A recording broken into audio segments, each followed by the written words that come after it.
मज़र साहब, अगर हम बात करते हैं पॉलिटिकल सिचुएशन के हवाले से, तो पॉलिटिकल सिचुएशन जहां इतनी चेंज हो रही है, एक बंदे को नवाजा जा रहा है, आखिर लाडला कौन है कौन नहीं होगा, ये डिबेट तो चल रही है। इस सारी डिबेट में हमें पाकिस्तान पीपल्स पार्टी काफ़ी खामोश नज़र आ रही है। पाकिस्तान पीपल्स पार्टी की हिकमत अमली क्या है, उनका लाही अमल क्या होगा, या आसिफ अली जरदारी इतने खामोश क्यों हैं?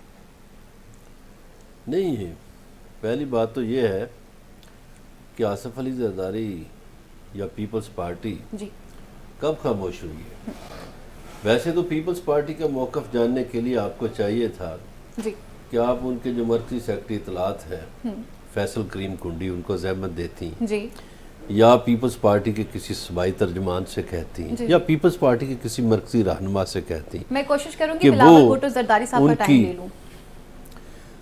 अच्छा चले, बिलावल भुट्टो जरदारी से अगर टाइम मिलता है जी जी तो वो ले लें, लेकिन मैं जो मेरे इल्म में जो बातें हैं वो मैं करूँगा। गुजारिश ये है कि पीपल्स पार्टी तो खामोश नहीं रही।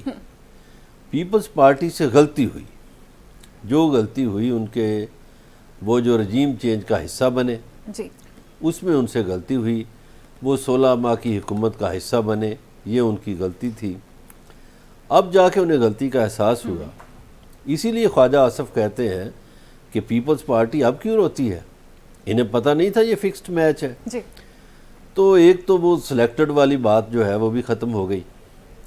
अब तो आपको पता है सिलेक्टेड कौन है, और वो जो वोट को इज़्ज़त दो वाला बयानी है वो भी दफन हो गया। पीपल्स पार्टी से ये तवक्कुआत नहीं थी जो 16 महीने उन्होंने काम किया। मसलन पीपल्स पार्टी हमेशा इंसानी हकूक़ की लंबरदार रही है। जी बिल्कुल। पीपल्स पार्टी पार्लिमानी रवायात की कायल रही है। पीपल्स पार्टी आइन और कानून की बातें करती रही है। मगर उन 16 महीनों में आइन की पामाली हुई, पीपल्स पार्टी हुकूमती सफ़ों में शामिल रही। जी पीपल्स पार्टी चुप रही।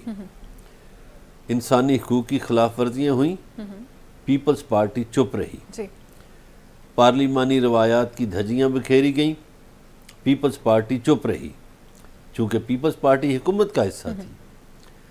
और पीपल्स पार्टी को शायद किसी ने लॉलीपॉप भी दिया हो उस ज़माने में कि अगला प्राइम मिनिस्टर जो है वो बिलावल भुट्टो जरदारी होगा। अब जब मौसम खुला और निगरान सामने आए तो पता चला कि निगरान तो मुस्लिम लीग नून के हैं सारे। जी उनकी तो सारी मोहब्बतें नून लीग से हैं, और बाज़ तो ऐसे लोग हैं जो नून लीग की पार्टी में भी रहे या उनकी खिदमत करते रहे जी और या ब्यूरोक्रेसी में उनके पसंदीदा थे, वो हुकूमतों में शामिल हो गए। आसिफ अली जरदारी ने एक बच्चा शामिल कराया था, उसके बारे में नदीम अफजल चंद कहते हैं कि वो नाफरमान बच्चा है। तो उसने जाहिर भी कर दिया ना। ठीक है, अब पीपल्स पार्टी जो नए तेवर बदले हैं मुक्तदरा के और सियासी चालें जो सामने आई हैं उससे परेशान हो गई है। ठीक, इसलिए अब बिलावल भुट्टो जरदारी कह रहे हैं कि एक शख्स के लिए इतना इलेक्शन का डिले।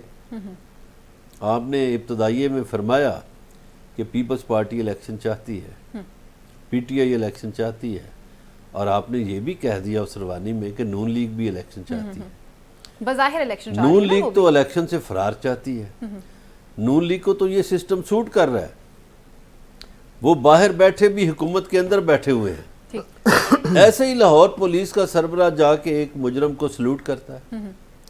सारे पंजाब में तबादले तकर्रियाँ मुस्लिम लीग नून के कहने पर हो रही हैं, इवन सिंध में भी, केपी में भी।